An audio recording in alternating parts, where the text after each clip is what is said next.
What's happening, everyone, and welcome back to the Pathways to Success podcast. I am super pumped about the guest I have on the show today, and he is truly one of the best, most fruitful relationships I've had in a while, and truly one of the smartest guys that I know. Vic Calabrese, welcome to the podcast, man. How are you? Hey, Julian. That's a heck of an introduction. Thank you very much. I'm humbled as always by, your kind words. Yeah, man. And big shout out to our landmark peeps. That is how we met. That's right. So Mike Lozano, Gus Kalithakis, he was on the podcast. Great guy.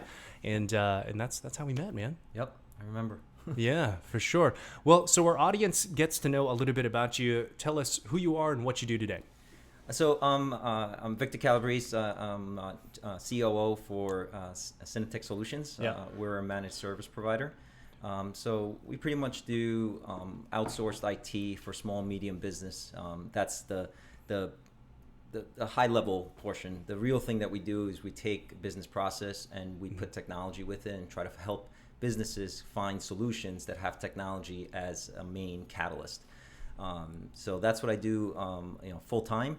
And then, of course, that would be boring. It's only 60 or 70 hours a week. Yeah. So I have other stuff, helping my wife with, her company, Pretty Teepees, which is a company that does sleepovers and events for children in the children's house. And well, that's been exploding over the last couple of months, believe it or not.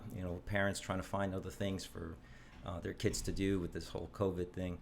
And then I have my hands in a couple other things. Connected Mind, as you know, you've had Christian on the the show. podcast, yeah. Yeah. That's something that I put in a couple of years worth of work in that one as COO when we first got it started, and now I'm on the board of directors. But that's one that's really dear to my heart. Trying to help people that are suffering in silence with mental health issues. Yeah. And then there's a couple other things that I've got going on. Trying to help others and push. I love helping you, Julian, with the stuff that we talk about all the time. So that's pretty much me. Yeah. Yeah. And honestly, you were at my webinar about mentors, and I truly consider you one of them, because every time we have a conversation, it's so organic, and I learn something about myself and how to grow my business. And that's why I was so pumped to have you on the podcast, man. So I want to get into the meat of the conversation. Like when we were first planning about, what are we going to talk about? And the first thing you said, Vic, was I had 40 years of failure to succeed. And there's so much there to unpack. So first, let's start with that definition. What do you consider success? What's your definition of it?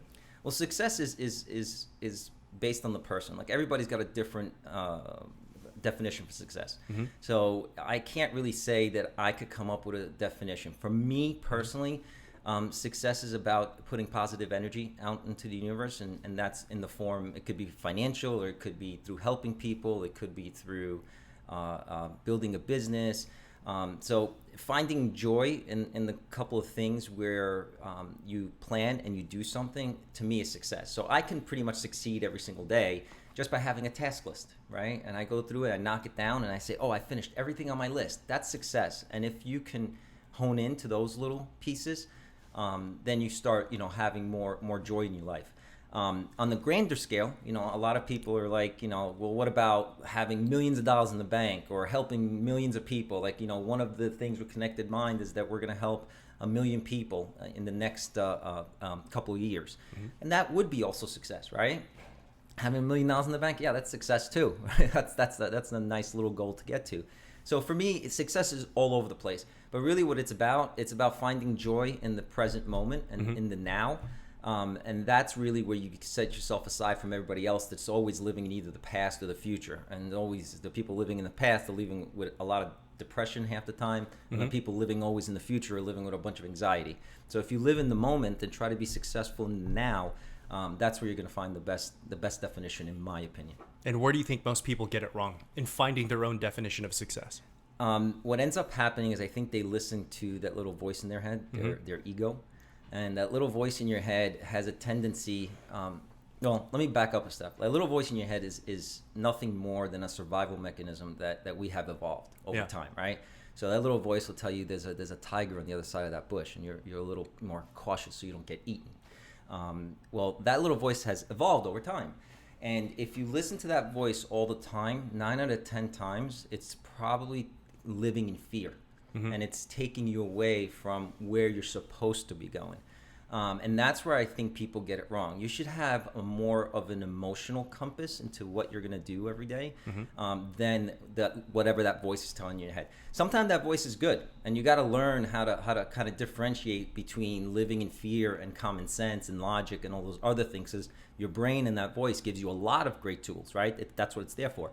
But people do get it wrong when all they do is listen to that voice, when all they do is get stuck inside their head and they're thinking about what they've done in the past and making the past define what they are in the future, or thinking about something that's going to happen in the future that hasn't happened, and then suffering from that moment all the way through. And then 9 out of 10 times what actually happens is nothing like what you had put in your head. Yeah. When you hear the voice in your head, what do you do? So I acknowledge it. So the first thing you do is you acknowledge the voice, and then I let it go. Now, it's a little different when I'm actively pursuing my mind to actually do some work, because that's different. That's logic, right? You want your brain. And it's almost like using a computer, right? So picture a computer where you're putting inputs into the computer and you're getting results. You want that. Yeah. But if the computer starts spitting stuff out at you, which is your thoughts, one of the books I read, they called them ants. It's automatic negative thoughts, right? Those you want to start kind of acknowledge and let them go. Acknowledge and let them go. And actually, if you do a meditation work, that's one of the things that they teach you how to do, is try to quiet your mind, but not by pushing away or trying to be forceful with the thoughts. You got to accept the thought and just let it go. And that's the key, to acknowledge it, not hide from it or anything like that. Yeah. It sort of like grows and expands the more you try to avoid it, right? It gets bigger. That's exactly right. It's like a little monsters that are inside your subconscious behind a jail cell, right? Yeah. And they want to be heard. And the more you put them and you force them to shut up, the more they're going to try to shake the cage and make noise. And that goes with emotions too, because now what ends up happening is you ignore those thoughts. Those thoughts are energy, and that energy has to go somewhere. And where does it go? It goes into your emotions. And then you start dealing with the feelings of anxiety, you start dealing with feelings of depression, you start dealing with feelings of guilt and all these other things that if you just acknowledge a thought, say, oh, thank you, and then just let it go. Yeah, I love it. So what do you mean by this? 40 years of failure to get to success. How has that manifested in your life? Oh, man. I wish I could have learned this early on. And this is one of the things that I'm really passionate about. I really want to try to get my kids and anybody I can coach, and I'm always open to coaching people, especially younger kids and teenagers, because if I could have learned that you need to fail, and the key to failing is just failing fast, and just letting it go, right, and not letting it beat you up, not letting it define you, because if you count all the failures, I probably have 10 times the number of failures in my life, depending on what level you want to talk to, as compared to my successes, again, with whatever definition I put to them. But those failures are just the universe's way of guiding you into where you're supposed to be going. And if you understand that, then you just accept them as course corrections. You say, oh, okay, I'm not supposed to be going that direction. Let me see what else is the direction, because there's so much that you could possibly do in the world. And I'm a big believer in everything happening for a reason and following a certain path, and that's all those failures are. It's just it's a roadblock. Okay, this road is closed. Don't let it beat you up. Accept it and just move on to whatever's next. Give us a specific example of how a failure led to a learning, which led to a success. Oh man, I knew you were going to ask me this, and honestly, it's been keeping me up at night, because it's like there's so many, but I want to give you a good one. I mean, the one that personally comes to mind, I'm not in a business sense, but in a personal sense, was my first marriage. My first marriage, I got married young, and I had a great relationship with her, and I had 3 beautiful kids with her, but it didn't work out. But that led to me getting divorced, and me meeting Luli, the love of my life, my best friend, and it wasn't until that course correction came that I was able to accept someone like her into my life. And then now I have 2 more kids, Frankie and Valentino, and I have 5 in total. And it's like, looking back, I'm like, I couldn't have done it any other way where I could have made it any better. Like, I love the way everything happened. But at the time, I was in a world of hurt. And I did not know at the time that this was just a course correction. And I'm not saying that you shouldn't work and you shouldn't try to fix it, but sometimes you just got to correct and go and move on. In the business sense, I mean, heck, there's so many. But, one of the ones, we were talking about this the other day. I wish I would have learned this when I was young. I was a C-level executive at 27 years old. I was CIO for Coastal Insulation Corp, which is a construction company that does insulation for Pulte Homes and K. Havania. And so I was CIO for this company at a very young age, making a lot of money. And the one thing that I failed at is using that money in a means to be able to let it grow on its own. I didn't learn that till later on. In essence, and I've explained this to you, where you shouldn't take the money that you're making from your work as the money you spend for your life. What you should be doing is taking a massive portion of that and putting it into investment vehicles, and then whatever the interest is or whatever the return in on those investment vehicles, that's what you use to spend. And it's going to be substantially less than what you can spend, obviously, if you're spending the whole nut. But at the end of the day, that's how you become a millionaire. That's how you could afford those Ferraris and those cars, because now you have passive income coming in on a regular basis, and that's never going to go away if you have the right investment strategies. So that was a huge failure, but I learned from it, because I found myself in a situation. It's like, oh, okay, well, I could still make that money. It's not that I can't make that money, but I can't live the life I want to live, especially when I retire and so on and so forth, if I don't take a big chunk of that and make it grow and make its own passive income. So how do you calculate risk then, right? Because oftentimes whenever I've experienced a failure, it's because I'm trying to achieve something. But how do you know if experiencing a particular failure is worth it? I think they're all worth it. I mean, I don't think there is a failure that's not worth it. And like I said, I believe that it's a course correction in life. Yeah. It's just that wasn't meant to be. And the only way you can mitigate that risk is, just like any other investment strategy, is to diversify. So just make sure you don't put all your eggs in one basket. Don't be chasing. I mean, you have to be focused in the thing that you're doing, but always have your eyes open to, if this thing is going to fail, I have something else that I can back into. And that's the only way you could really mitigate risk. Now, there is a risk in diversifying too much, because then you're spreading yourself too thin. Like for instance, my wife's business started taking off, like I was telling you, in the last couple of months, and there's only so much. Like, I have a full-time, very demanding job with Synetek, and I love it. I love what I'm doing.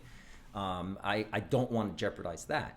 So I can only give so much, but this other company now requires a lot more time. It requires a lot more operations. You get into the point that you start building a real company, you start putting tools behind it, you start putting all these different things, you start hiring employees, and now you got to have a whole other set of problems.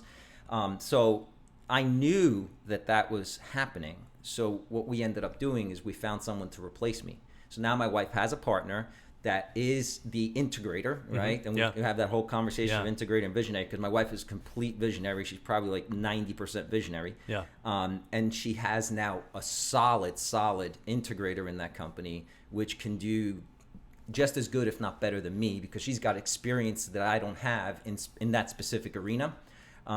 So that's kind of thing. So for me, that's kind of sort of a failure, but at the same time, I didn't do anything with that failure because I couldn't devote the time that the business needed. So to me, that's a failure, but I course corrected, found her what she needed, and now that company keeps going. How do you deal with the apprehension of trying? Man, it never goes away. it never goes away, and the only thing I could tell you is just fail fast. And that's the other thing. Like, don't procrastinate with stuff. That's something that I've done in my early days as well, where I kept it in my mind that I was going to try something. Maybe I invested a couple of minutes, a couple of hours here and there, but never really devoted my time to it to say, let me just give it 3 days. Let me give it a week, right? So that's really where you got to, if you're going to do something, decide to do it. And if it starts going south, you fail, just walk away. It's similar with hiring and firing employees, right? Sometimes you think you got this great employee and they're awesome and the interview went great, and then a couple days go by and it's something's not right, blah blah blah. And I've always, in my experience, getting rid of an employee even a day later than when you already had made your decision in your head is the wrong thing to do. So, try fast and get it over with. How do you deal with the emotional attachment to failure, right? It seems like you can just do it and move on. Yeah. Like, how do you do it? So it's so the emotion is no different than any other emotional attachment, right? That's a matter of just growing and kind of learning how to deal with emotions, just like you deal with your thoughts, right? We talked about that. Emotions are no different. The emotions are just either a compass that's giving you a direction, okay? Like I know if I'm fearful of something, I'm probably going the right way, right? Because everybody says, get out of your comfort zone, get out of your comfort zone. Well, fear is a pretty good feeling of either you're going the right way or you're absolutely in the wrong spot. Get the hell out of there as soon as possible. So, kind of learning to deal with those two things and thinking through it. But the emotional attachment is like anything else. You got to kind of accept that it's a course correction, accept that it's not the way that your life is intended to go because it didn't go that way. And then just move on. I do a lot of meditation to help me through that stuff because I'm not superhuman. Like on the outside, I may show it as if I don't have any of this. Like coming to this podcast, I was nervous, And we have had conversations after conversation after conversation. Like it's really silly now that I'm sitting here talking to you, but I was nervous, right? I had to deal with that. But when you saw me, I was fine. I had my kids here for a couple minutes, and we were talking. I was fine. On the inside, I was nervous. So I don't really let my emotion dictate what I'm going to do. I just use them as a compass more than anything else. And the same with my thoughts. I don't allow my thoughts to dictate what I do. It's just more of okay, that's good. Thank you. And then I just move on.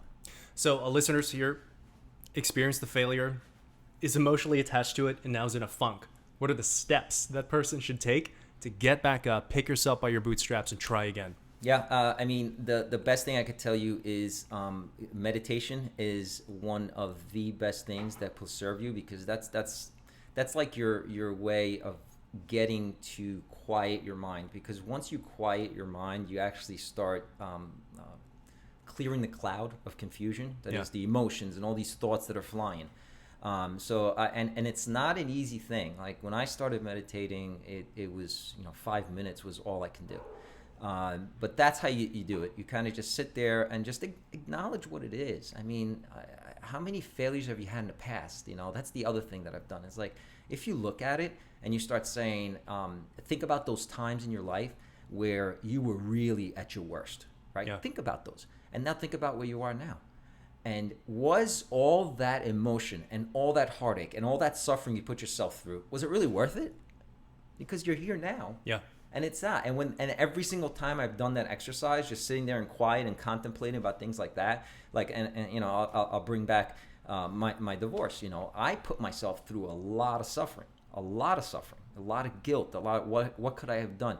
And at the end of the day, I think about it now. It's like I have a great relationship with my ex-wife. Mm-hmm. I have this awesome, beautiful, great new wife. I have 2 great kids on one side. I have 3 great kids from the other side. Like, everything is great.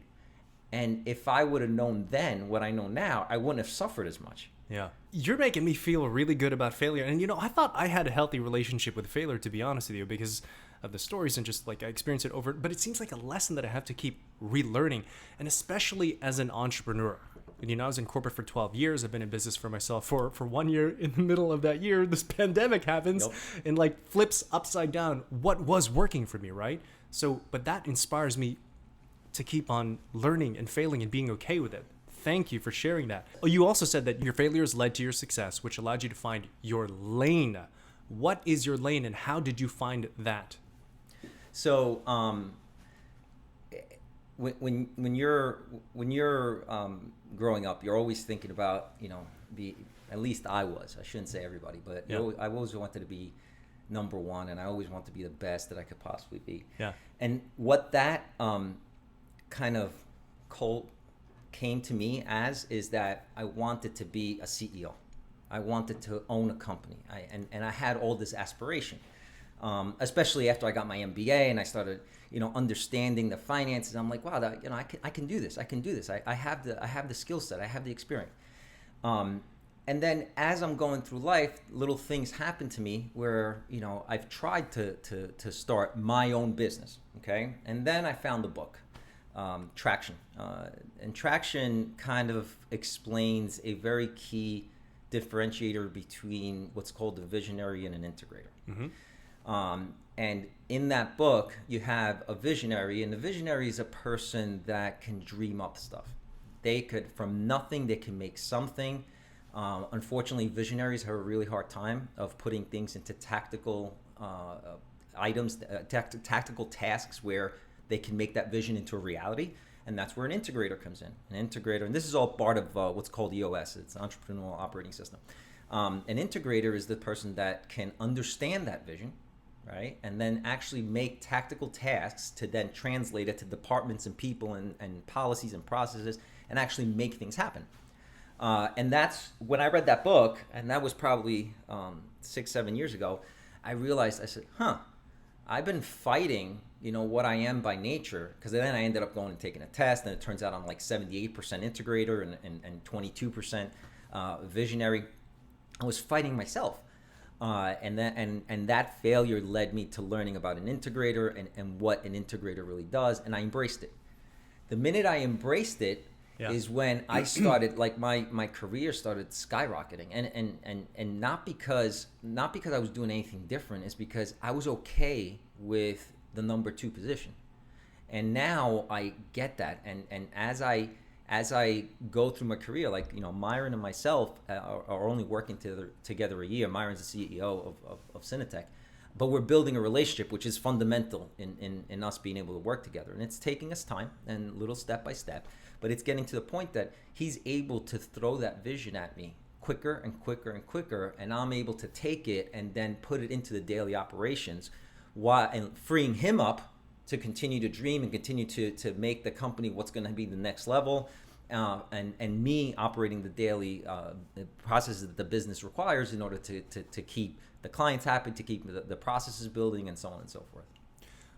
I talk about self-awareness all the time, and I value extremely this conversation. So fill in the blank. You're a visionary if what? I know that there's a test that everyone can take, right? Yeah. If you go to it's the EOS operating system. Just look up EOS and you'll find the website. I'm not sure, or you could look up Traction.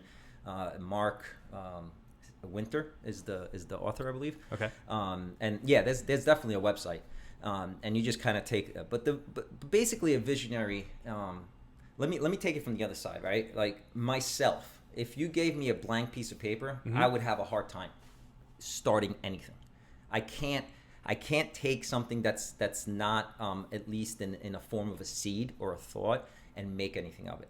You give me a seed, and I will make you a huge plant, right? I can grow it, I can do all that stuff. Yeah. And that's really the difference, is the visionaries. And there's problems with just being a visionary. And a lot of times when you start your own businesses, you're both, right? And all of us have a little bit of both in us. It's very rare that you're 100% visionary, 100% integrator. Like yourself and your company, you're doing both right now, right? Yeah. And you're acting as the visionary. But we've talked about it. It's like once you get to a certain point where you could actually hire people to do the integrator part and all these other tasks, you're going to be able to think, and you're going to be able to do a lot more because your time's going to get freed up. So a visionary is a person that just creates, right, and starts out of nothing, out of just what's the landmark term, from nothing. You kind of just come up with something, right, and then you give it over. The integrator can then take that seed or that blueprint or whatever you want to talk and build it. The problem with a visionary is that because they're such dreamers, they dream and they dream and they dream and they dream. There's so much going on that sometimes you need an integrator to say, hey, Julian, let's just focus on 1, 2, and 3 right now, right? Let's do that. And then we'll come back to, all the other 30 things you just mentioned, but let's just concentrate on those 3 things. And that's where you start having a really good dynamic. What are symptoms of a business that one may be lacking or the other? You know what I mean? Yeah, I mean you can definitely see it. So there's I can't remember the name of the book, but there's a book that explains the different paths a business takes from startup all the way to, it's called Predictable Success. That's the name of the book. Yeah. So there's like 7 stages to a business, from startup to predictable success, and in between there's something called whitewater, which is right after you start up and you start making. Oh no, I'm sorry. It goes startup to fund stage, Fun stage is when you have a little bit of money and you're getting to spend it, and you're putting a little more clients on there. And then you have what's called whitewater, where you're getting more clients, the business is doing well. However, policies and procedures aren't put in place. So you start kind of floundering a little bit, right? Until you put those policies and procedures in place. And then you get to what's called predictable success, which is right the middle of the pyramid. And then if you go too much to the other side, you start getting into what's called treadmill. And then the death spiral, I think, is the last one. But those are the two. So when you have whitewater, you're missing a good integrator. When you're in treadmill, you're probably missing a visionary. Because what ends up happening is the one where you're in whitewater, that's probably telling me that you got someone that's dreaming there, but hasn't been able to put the policies and procedures in place to actually make sure that the company can operate when he or she is not looking at it on a regular basis. Yeah. Then when you put those policies and procedures in place, you get to predictable success because the company's operating well, it's being measured on a regular basis, you got scorecards, you got all this great stuff, and you can actually see how the company's doing. However, if you have an integrator in place, you're probably going to bypass that whitewater. You're going to write to predictable success, but if you put too much policy and procedures in place, you start getting into what's called treadmill, stagnation, because everybody's got to follow. Oh, you got to do this, you got to do this. There's no room for people to invent. There's no room for visionary. And that's where you see those two. So a lot of times you'll see a company, and on both those stages, a company can't grow.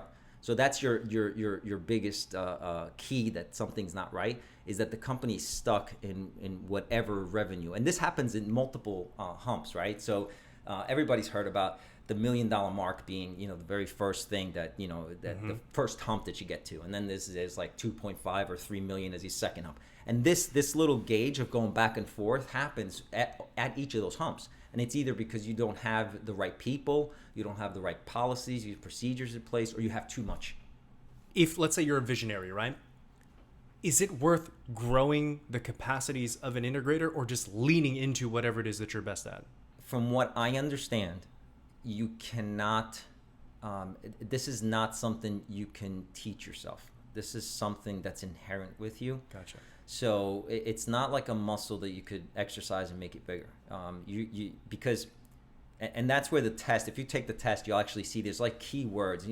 You've taken these personality profiles, right? 100%. Right. And some of them I actually tell you, like the predictive index is one that I was certified in a while back. But the PI actually tells you that that's who you are. And, there's not much that's going to happen. I think you're set in stone after the age of 8 or something. I don't remember the exact age, but that's who you are. As compared to DISC measures more of who you are right now in the moment, and one's behavior versus personality. But that's the same thing with visionary and integrator. It's not something you could change. You could put energy into it, but like anything else in life, the more energy you have to put into something, the less likely you're going to be successful at doing that long term. Yeah. I guess also because like when we've had conversations, I really do feel, honestly, I feel like I'm a little bit of both, right? But I think I lean towards visionary, like even with the podcast, right? It's like I sort of envision, I get the guest, I do all the marketing, but at the same time, I'm still making, right? I'm visionary and also integrator. But I think I enjoy the dreaming and the designing much better. That's right. Right? So, but I am curious about how the integrator mind works. And that's why I found you so fascinating, because you could take the seed of an idea and then make it into a reality. There's steps there.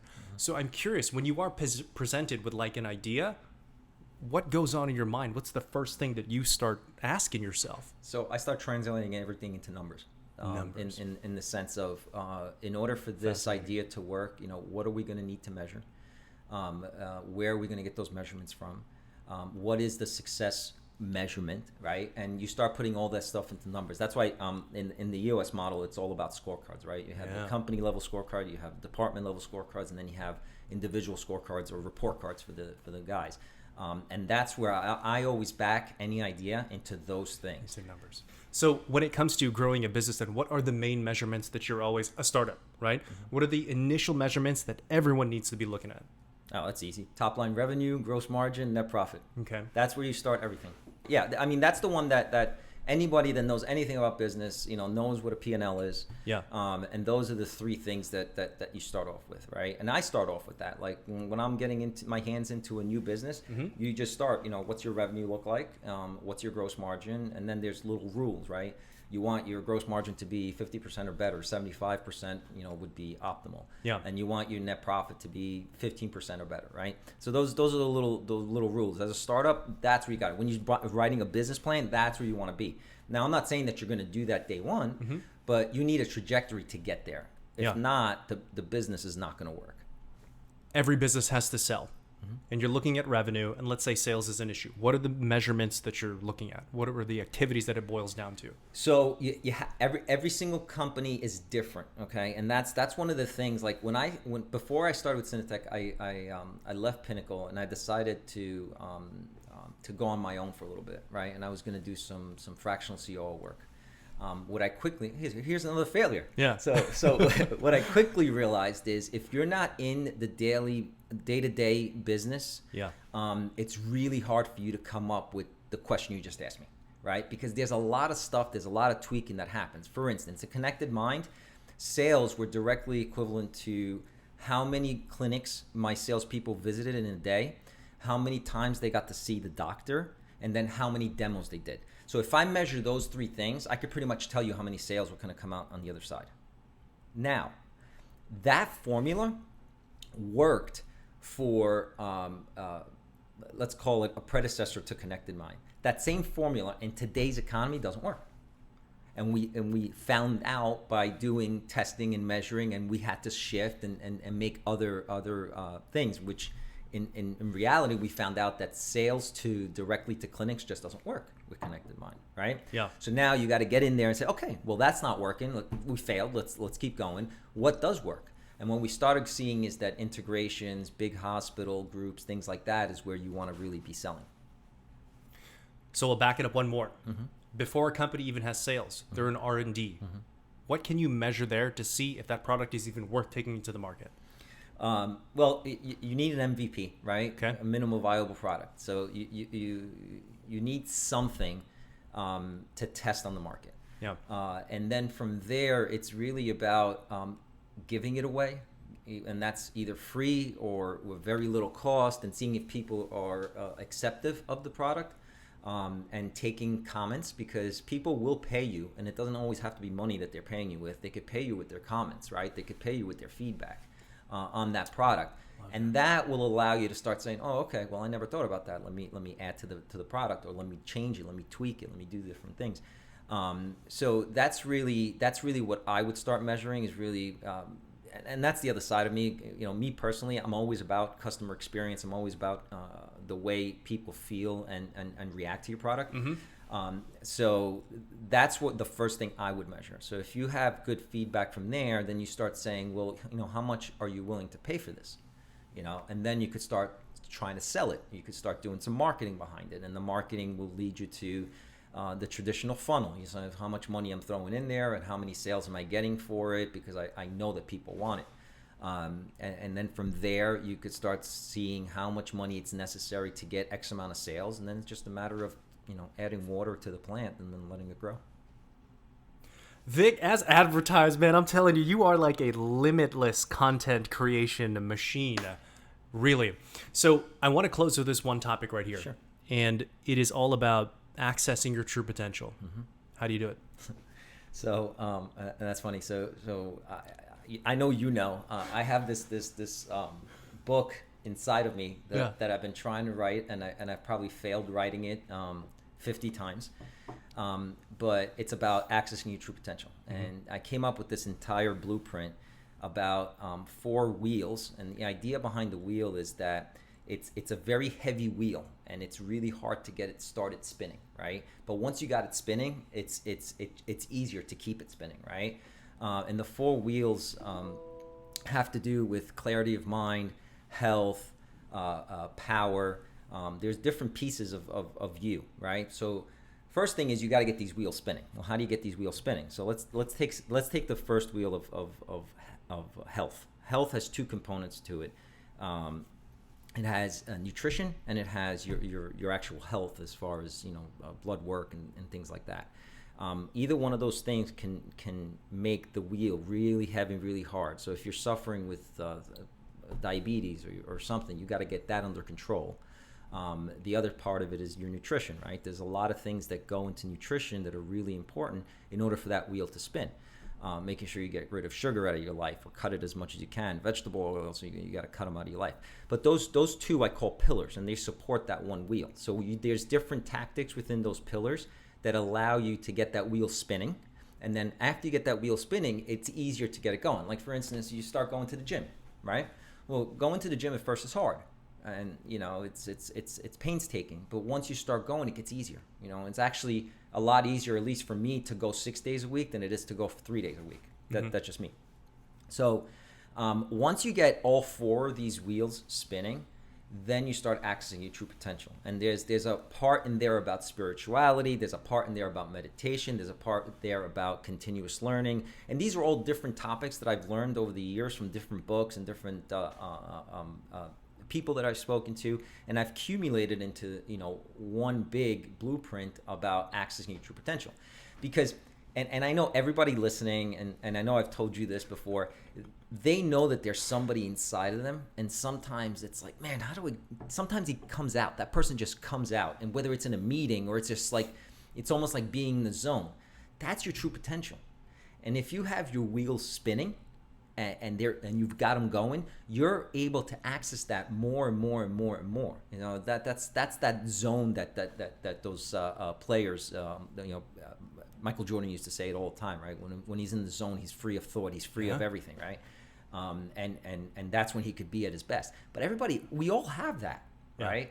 Accessing it is about getting those wheels spinning, and once you got them all going, it's just you can on command just get that person out. What's holding you back from making this book a reality? So I love it. I love all the ideas. They make sense. I know. And every time I talk about it, it's like I know I need to do it. I'm having a hard time with the medium to actually writing it, right? And I think the best solution, and it's like, I took your webinar, so I'm just going to ask on the podcast. I need someone to help me write it. There you go. Because here's what's fascinating, because this is the first time you've ever been really fully energized and fully committed to the ideation part. Like, this is your vision. Mm-hmm. Maybe you need an integrator, whether it's a ghostwriter or whatever, right? Yeah. Maybe that's what you need to make this come into reality. Yeah, no, and that's exactly. I've actually come to that realization because I've sat down and written. I have the template done, like the chapters and everything done. But it's really about sitting with someone that can actually put what's in it. So yeah, you're absolutely right. In this case, I'm the visionary, and I need an integrator to actually do this for me. The integrator becomes a visionary. I love that. That's cool. And you know why this is? It's inspiring me because, like, as a solopreneur, you're a one-man show, and it's like sometimes I have to relinquish my ego in order for me to grow. You know what I mean? And hand something over, and that makes me feel like there might be someone who can do, and I know there is, certain things about my business better than me, so I can focus on what I do best. So I love that. Vic, you said that you wanted to start creating content, yes, for the world and everything, but it was really advice for your children. Mm-hmm. So if you had one piece of advice for your children to achieve success and to develop a life well lived, what's that one piece of advice you would give them? Don't let your ego take control of your life.